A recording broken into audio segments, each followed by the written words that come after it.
कोई वार्ता लंबी चलती है तो उसमें कुछ ना कुछ अच्छा ही निकल के आता है। अब आप ये देखिए कि बहुत सालों से संघर्षरत रहे हम बैकलॉग के लिए। हमारी एक बहुत बड़ी प्रॉब्लम थी बैकलॉग की। बैकलॉग ऑफिशियली राजस्थान में इम्प्लीमेंट ही नहीं हुआ था तो मिलेगा कैसे? टेक्निकल बैकलॉग की बात कर रहा हूं। तो आज मैं बहुत धन्यवाद देना चाहता हूं मुख्यमंत्री जी को और अशोक जी को, जिन्होंने खूब मशक्कत करके, और पूरी टीम को, अवाना जी, यादव जी और कन्ना साहब को, और सबको, पूरी ब्यूरोक्रेसी को। झगड़े काफी हुए, झगड़े होते हैं तभी तो कुछ रिजल्ट निकलता है, नहीं तो अब चुपचाप बैठे रहेंगे तो फिर कुछ भी नहीं होता।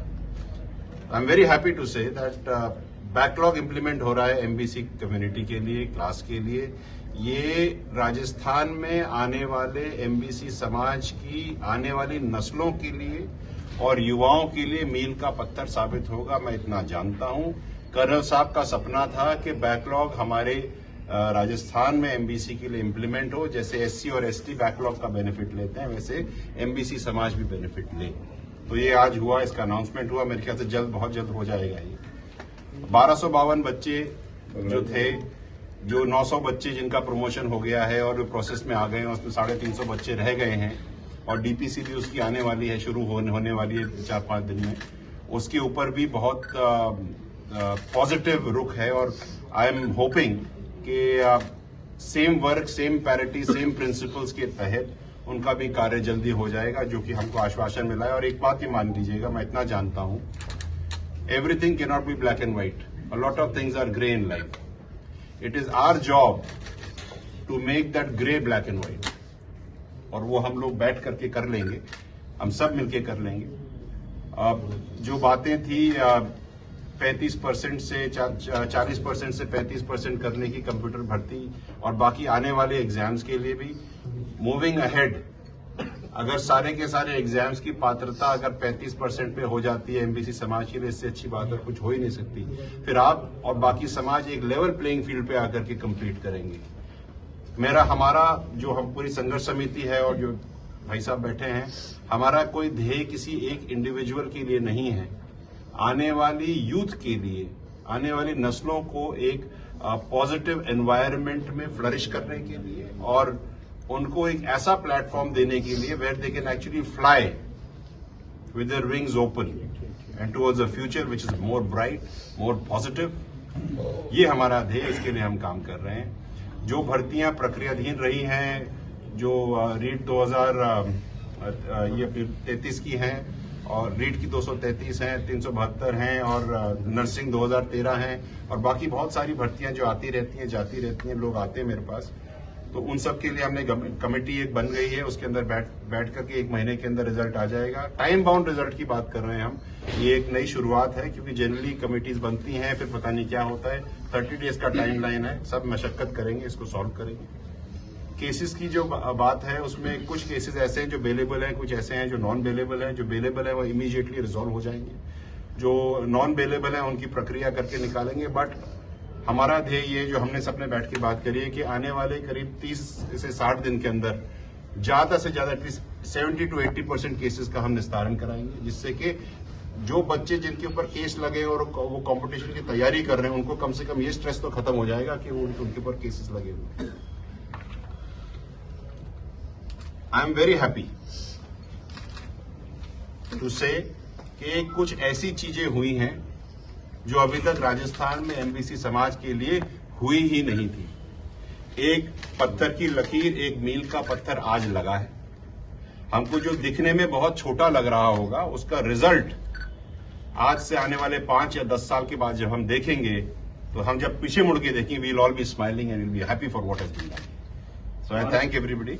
भारत जोड़ो यात्रा का स्वागत सत्कार का कोई कार्यक्रम आप लोग बना रहे हैं, क्योंकि आप लोगों ने चेतावनी दी थी कि हम भारत जोड़ो यात्रा को रोकें, क्या कहना चाहते हैं? हमने ये कहा था कि अगर हमारी बातें नहीं मानी गई, 2019 और 2020 के समझौते लागू नहीं हुए, तो हम विरोध करेंगे। यही कहा था हमने, तो अभी तो हो गए, अब क्या बचा? सहमति सभी मांगों पे हो गई सहमति? हाँ, मोर और लेस हो गई है। कुछ ना कुछ तो रह जाता है कभी ना कभी, कुछ बाद में हो जाएगा, ऐसी कोई बात नहीं। But more or less we are happy for what is happening. 233 अभ्यर्थियों का हो गया सॉल्यूशन? 200 अभी बताया ना, आप सुना नहीं आपने शायद। सभी 233 के ऊपर कमेटी बैठेगी। It is not an easy decision to make. अगर ये इजी डिसीजन होता तो हम कोर्ट में नहीं होते। Everything as I said, life is not black and white, lot of grey in it. आपने कहा था समझौता हो जाएगा तो मंत्रियों को हाथी पे बिठाएंगे। हाँ, मैं ढूंढूंगा अभी, यहाँ मेरे मिल जाएगा तो ले आऊंगा।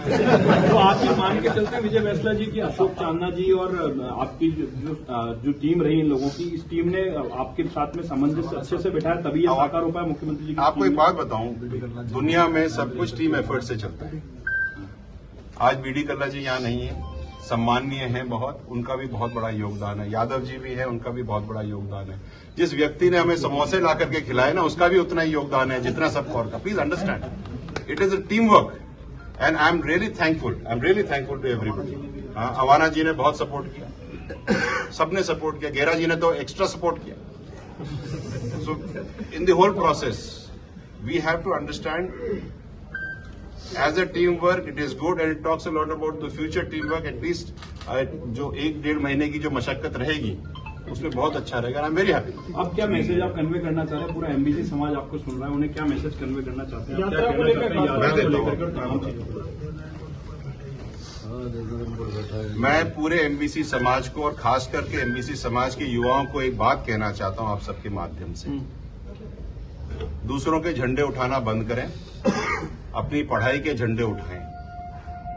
नहीं तो अगला बंदा तो झंडा लेके आगे चला जाएगा और आपके हाथ में केवल डंडा रह जाएगा, और वो डंडा आपको कहीं नहीं लेके जाएगा। Please study. आप जो भी व्यक्ति 17 से लेकर के 25-27 साल की उम्र का है, उसको अपना पूरा फोकस पढ़ाई पे, अपने करियर पे और अपनी जिंदगी बनाने के लिए करना चाहिए। जिसको पॉलिटिक्स करनी है करे, बट बच्चे हो जाएं, घर में कम से कम 20-25 लाख रुपए सेविंग आ जाए, उसके बाद जितनी पॉलिटिक्स करनी है करिएगा। जिसको politics as a career option choose करना है, वो politics as a career option choose करके उसमें आगे बढ़िए। बीच की मझधार में मत चले जाइएगा, डूब जाओगे।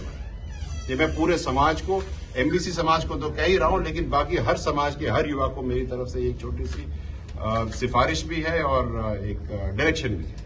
नहीं, यात्रा को लेकर के क्या कहना चाहते हैं? यात्रा के लिए अच्छा है, आइए, स्वागत है राजस्थान में।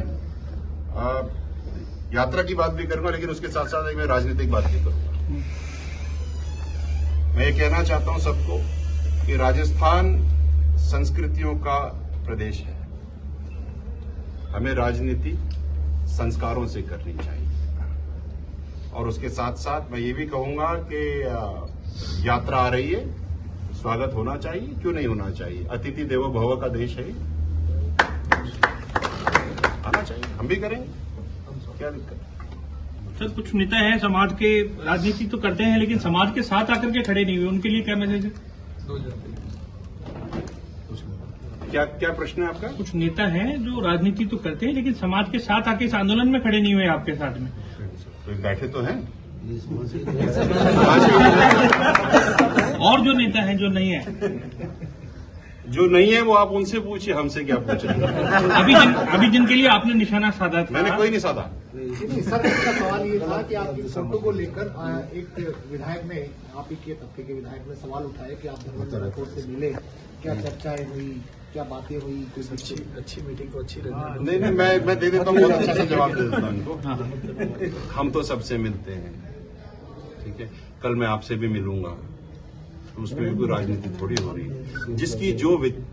जिसके जैसे भरम वैसे उसके कर्म, ठीक है।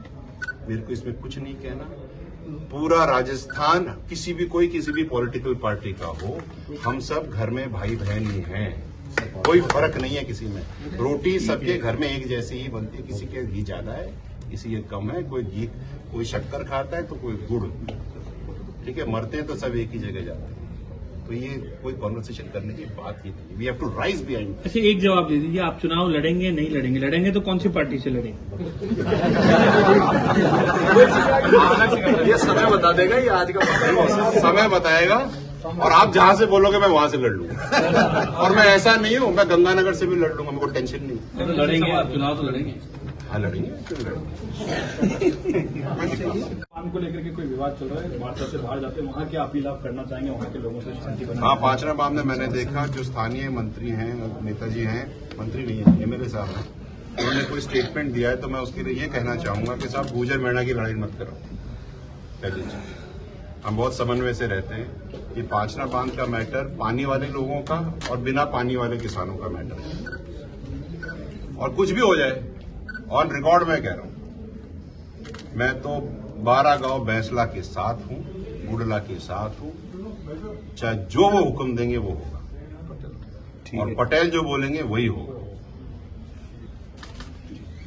चलिए।